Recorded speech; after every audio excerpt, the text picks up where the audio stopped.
अब हम लोग पढ़ेंगे टाइप्स ऑफ क्वाड्रिलेटरल। ठीक है, तो टाइप्स ऑफ क्वाड्रिलेटरल में सबसे पहला अगर हम लोगों को देखा जाए तो होता है पैरेललोग्राम। ये जो है पहला क्वाड्रिलेटरल क्या होता है? पैरेललोग्राम। पैरेललोग्राम होता है। इसको हम लोग शॉर्ट में ऐसे भी लिखते हैं, पैरेललोग्राम। समझ में आया? अब चलो देखो यहाँ पे ये होता है पैरेललोग्राम, देख रहा है ना? देखो ये हमने फिगर ड्रा कर दिए, वो हो गया पैरेललोग्राम। समझ में आया? अगर इसका नाम चाहे तो हम लोग ऐसे दे सकते हैं, ABCD जो हो गया, ये एक क्या हो गया? पैरेललोग्राम। समझ में आया? है? तो पैरेललोग्राम उसको बोला जाता है, ठीक है ना, जिसके अपोजिट साइड्स क्या होते हैं? पैरेलल होते हैं। अपोजिट साइड्स पैरेलल होते हैं। जैसे देखो यहां से, यानी AB पैरेलल क्या हो गया? DC, ठीक है ना? एंड AD पैरेलल क्या हो गया? BC। AD पैरेलल क्या हो गया? BC। देखो यहां से AB पैरेलल DC हो गया और AD पैरेलल क्या हो गया? BC। बात समझ में आया? ये चीज हो गया। जा ये अच्छा से बैठो ना। तो AB पैरेलल DC हो गया, देखो यहां से AB पैरेलल DC और यहां से AD पैरेलल क्या हो गया? BC। समझ में आया ना? यानी अपोजिट साइड्स क्या होते हैं? पैरेलल होते हैं। इतनी बात समझ में आ गया?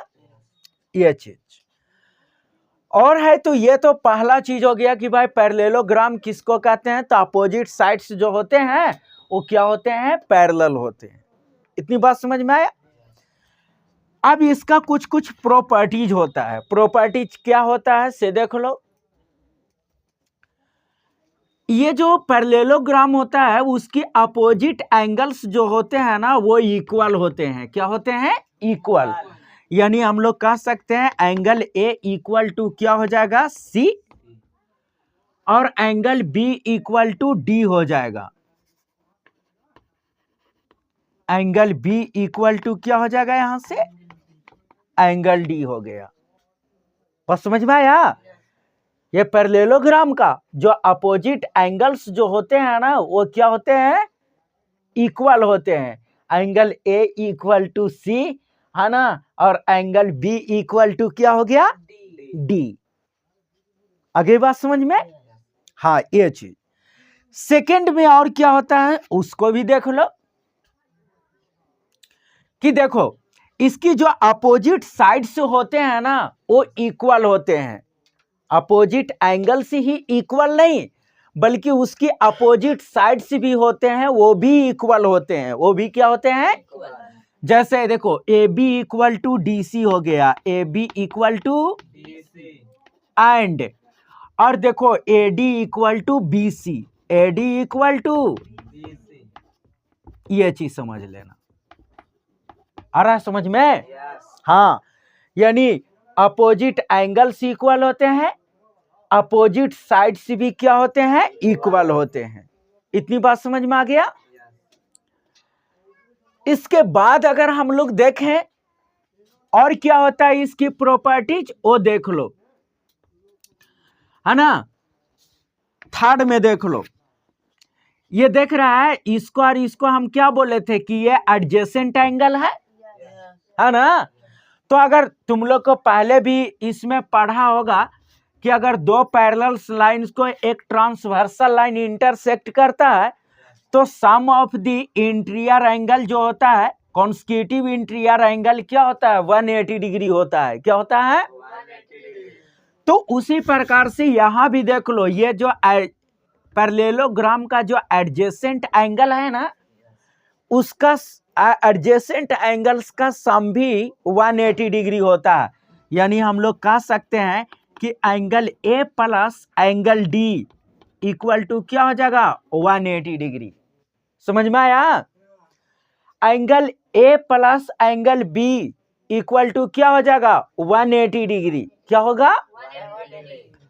और देख लो angle B plus angle C, ये भी क्या हो जाएगा 180 डिग्री, है ना।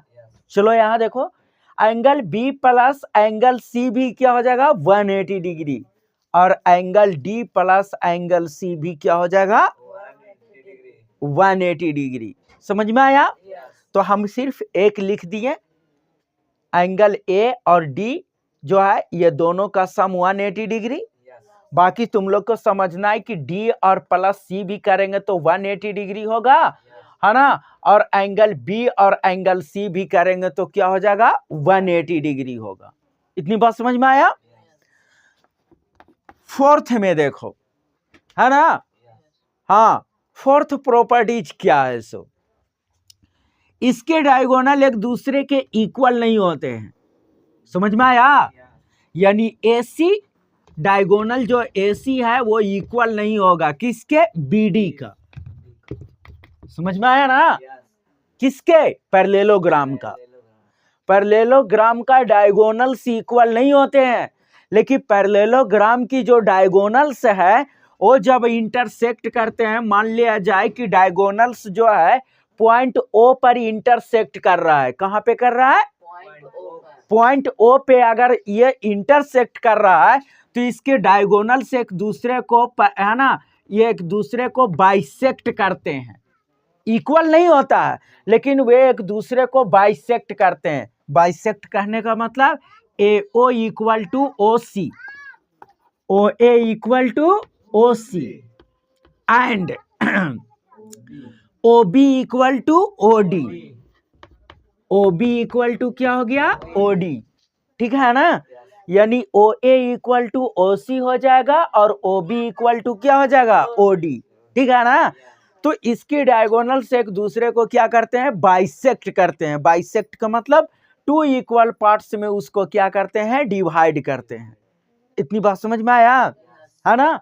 तो ये तुमको सबसे पहला कि इसकी अपोजिट साइड्स पैरेलल होते हैं, सेकंड इसकी अपोजिट साइड्स इक्वल होते हैं, थर्ड इसका अपोजिट एंगल्स क्या होते हैं? इक्वल होते हैं।